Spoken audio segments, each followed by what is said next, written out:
আল্লাহ রসুলের কথার সামনে একজন মানুষ, তিনি যত বড় সম্মানী হোক না কেন, তিনি যত বড় জ্ঞানী হন না কেন, আল্লাহ রসুলের সামনে তো তার কথা চলতে পারে না। আহলুল হাদিসদের সাথে অন্যদের পার্থক্যের জায়গা এই জায়গাটাতে। অন্যরা বলেন আমরা কোরআন এবং হাদিস মানি, কতক্ষণ মানেন? যতক্ষণ তাদের মাযহাবের পক্ষে আছে। কোরআন এবং হাদিসের বক্তব্য যখনই তাদের মাযহাবের বিপরীত চলে যাচ্ছে, তখন তারা একটাই কথা বলে দিচ্ছেন, এটা আমাদের মাযহাবের নাই।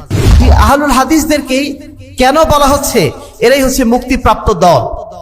আহলে হাদিসদের প্রথম যেটা বৈশিষ্ট্য, তারা জীবনের সর্বক্ষেত্রে পবিত্র কোরআন এবং সহিহ হাদিসকে সর্বোচ্চ অগ্রাধিকার দেন।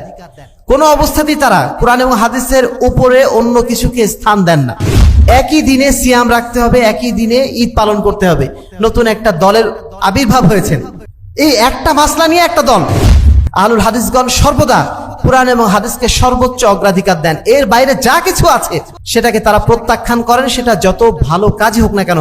প্রিয় ভাইরা আমার, আহলুল হাদিস বা সালাফি বলতে ভিন্ন কোনো নয়, বরং কোরআন এবং হাদিস ও রাসূল সাল্লাল্লাহু আলাইহি ওয়াসাল্লামের সাহাবীদের আদর্শের আলোকেই যারা ইসলাম জানা, মানা ও বাস্তবায়নের কথা বলেন, তারাই হচ্ছেন আহলুল হাদিস বা সালাফ।